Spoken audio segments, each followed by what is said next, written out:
পাবনার ঈশ্বরদীতে অবাধে চলছে যত্রতত্র অরক্ষিতভাবে লাইসেন্সবিহীন এলপিজি গ্যাস সিলিন্ডার বিক্রি। কোনো প্রকার অনুমোদন ছাড়াই এ জেলায় আনাচে কানাচে গড়ে উঠেছে গ্যাস সিলিন্ডার বিক্রির দোকান, যার ফলে যে কোনো সময় ঘটতে পারে বড় ধরনের দুর্ঘটনা। শুধু বিক্রি না, ঝুঁকিপূর্ণভাবে পরিবহন করা হচ্ছে গ্যাস সিলিন্ডার। এদিকে ঝুঁকি এড়াতে এ ব্যাপারে দ্রুত ব্যবস্থা নেওয়ার কথা জানিয়েছে উপজেলা প্রশাসন। পাবনার ঈশ্বরদী থেকে বারজিদ বোস্তামির পাঠানো তথ্যচিত্রে বিস্তারিত জানাচ্ছেন আব্দুর রহিম। পাবনার ঈশ্বরদীতে অনুমোদন ছাড়াই ছোট বড় মুদির দোকান, চায়ের দোকান, হার্ডওয়্যার এমনকি ফার্মেসিতেও বিক্রি হচ্ছে এলপিজি গ্যাস সিলিন্ডার। অধিকাংশেরই নেই অগ্নি নির্বাপন ব্যবস্থা,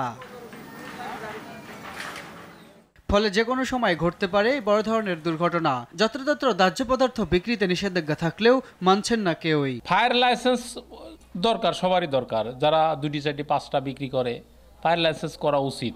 দুই একটা জনের লাইসেন্স কিনা কি করবো না, এই জন্য আর আমরা তো সব বেশি নিই না।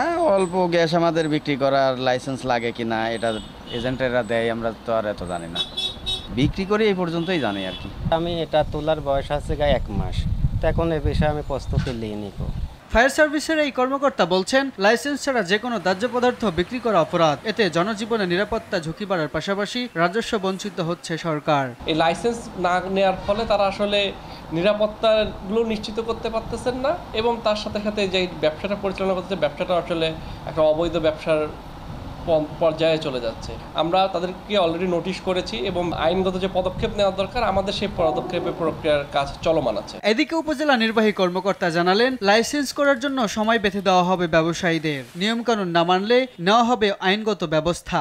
ফায়ার সার্ভিস থেকে বিস্ফোরকের যে লাইসেন্সটা, সেই লাইসেন্সটা করার জন্য তাদেরকে একটা নির্ধারিত সময়সীমা আমরা বেঁধে দিব, এবং সেই সময়ের মধ্যে যদি তারা লাইসেন্স করতে ব্যর্থ হয়, তারপরে তাদের বিরুদ্ধে আমরা আইনত যে পদক্ষেপ নেওয়া সেটাই আমরা নিই। এ ব্যাপারে জনসচেতনতা সৃষ্টির পাশাপাশি তদারকি ও গ্যাস সরবরাহকারী প্রতিষ্ঠান সহ পরিবেশকদের আরও আন্তরিক হওয়ার পরামর্শ সংশ্লিষ্টদের। আব্দুর রহিম, RTV।